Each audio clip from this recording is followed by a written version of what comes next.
자, 이번 시간은 영어와 프로그래밍이라는 주제의 이야기를 좀 해볼까 합니다. 자, 많은 분들이 영어 때문에 힘들어 하시죠. 물론 아닌 분들도 계시겠지만 아닌 분들은 다음 수업으로 넘어가시면 되겠습니다. 자, 저 같은 경우도 영어 때문에 많이 힘들어요. 특히나 저는 이제 학교 다닐 때는 영어를 포기했었고 사회 나와서 프로그래머가 된 후에 이제 영어를 하기 시작했는데 저는 그런 얘기를 종종 합니다. 여러분이 프로그래머가 된다는 것은 말하자면 어학연수를 온 것과 비슷한 효과가 난다라고 얘기를 하는데요. 자, 우리가 어학연수를 하는 것은 일종의 배수진이죠. 어떤 배수진이냐면 영어를 쓸 수밖에 없는 환경에서 영어를 하지 않겠냐라는 건데 많은 경우 실패를 하죠. 자, 프로그래머도 마찬가지입니다. 이 프로그래머에게 있어서 영어라는 것은 여러분이 프로그래밍을 시작하는 순간부터 사실은 그걸 할 줄 아는 것과 할 줄 모르는 것의 차이는 상당히 큽니다. 그래서 왜냐하면 여러가지 문제들을 해결할 수 있는 방법들은 영어로 되어 있는 컨텐츠에 많이 있기 때문입니다.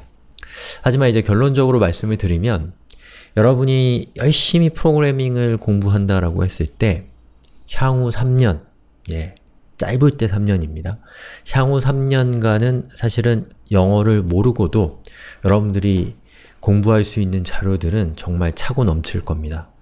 왜냐하면 많은 기술적인 문서들이나 도서들이 이 한국어로 번역되어 있거나 만들어져 있는 상태이기 때문에 여러분들이 그 많은 자료들 속에서 공부를 하는 것도 굉장히 벅찬 일일 거라는 거죠. 하지만 여러분이 열심히 공부를 했다. 또 여러분이 아주 빠른 속도로 기존에 있었던 어떤 여러가지 학문적인 것들을 따라잡았다라고 한다면 아마 3년 뒤에는 한국어로 되어 있는 컨텐츠만으로는 여러분들이 공부를 하고 어떤 문제를 해결하는 데 분명한 한계가 오기 시작할 겁니다. 자, 그렇기 때문에 제가 얘기하는 것은 두 가지예요. 여러분이 영어를 못한다고 해서 프로그래밍을 시작하는 걸 주저할 필요가 전혀 없다는 얘기가 첫 번째. 그리고 두 번째는 지금 바로 영어 공부를 시작할 필요가 있다는 겁니다. 그래서 여러분들이 프로그래밍과 영어 공부를 동시에 병행해서 여러분이 한국어로 된 자료만으로는 성장하는데 한계에 도달했을 때 그때 좋아진 영어 실력으로 영어로 된 여러가지 문서나 또 여러가지 어떤 커뮤니티 활동이나 이런 걸 통해서 여러분들이 중급에서 고급으로 성장할 수 있는 발판을 마련할 수 있을 것이라는 거죠. 특히나 이 프로그래머에게 있어서는 영어를 모르면 불편한 것들이 많기도 하지만 동시에 여러분이 영어 공부를 한다면 프로그래머는 대단히 좋은 환경에 있다고 할 수 있어요. 왜냐하면 사실 우리가 사회생활 하면서 한국인이 한국에서 영어 공부를 한다면 그것은 학원에 가서 하는 게 단 거예요. 실제로 써먹을 일이 별로 없다는 거죠. 하지만 프로그래머에게 있어서 영어라는 것은 여러분이 영어를 아는 만큼 여러분의 현실의 문제를 해결하는 데 바로바로 도움이 됩니다. 그리고 영어를 알고 있으면 이 프로그래밍이라고 하는 공통의 주제를 바탕으로 해서 해외에 있는 여러가지 커뮤니티에 활동을 할 수가 있다는 것이죠. 그렇기 때문에 프로그래밍을 한다는 것은 어학연수를 온 것과 비슷한 효과가 난다라고 말씀을 드린 겁니다. 자, 그리고 요건 이제 저의 사견인데 여러분들이 영어 공부를 시작한다고 하면 물론 각자의 방법이 있을 것이고 각자의 성향에 맞는 방법이 있을 거예요.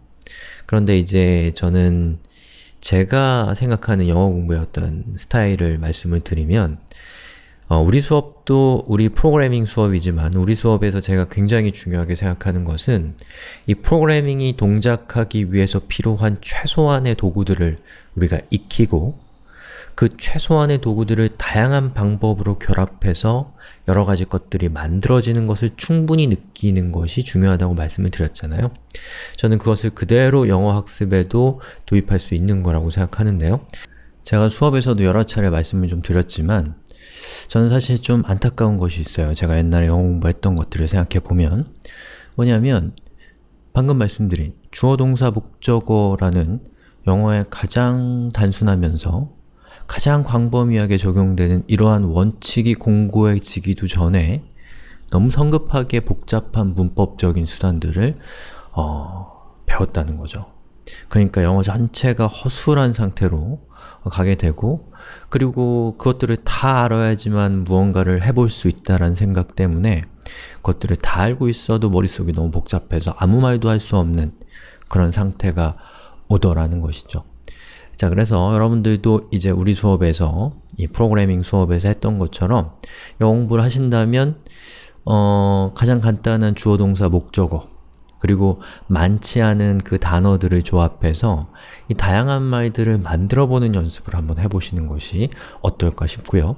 그렇게 여러 가지 말들을 만들다 보면 그런 기본적인 도구들만으로 표현하는 것이 좀 불편해지고 너무 돌아가는 그런 것들이 생기게 되는데, 그때에 이제 그런 것들을 단축할 수 있는 관계대명사 또는 동명사 이런 것들을 배우게 되면 그런 것들의 어떤 취지나 이런 것들이 훨씬 더 잘 이해될 수 있을 것이고, 기존의 이제 튼튼한 주어, 동사, 목적어라는 그런 체계 위에 그런 문법적인 요소들이 안전하게 안착할 수 있는, 견고하게 안착할 수 있는 그런 기반을 다질 수 있는 것이 아닐까라는 생각이 듭니다. 물론 요거는 이제 저도 영어를 잘 못하는 입장에서 여러분들에게 제가 생각하는 영어 공부 방법에 대해서 말씀을 드린 것 뿐이니까 여러분들 그냥 참고 삼아서 이야기를 듣고 넘기시면 될 것 같습니다. 자, 이번 시간에 제가 영어에 대해서 이런저런 말씀을 드렸는데 요지는 그겁니다.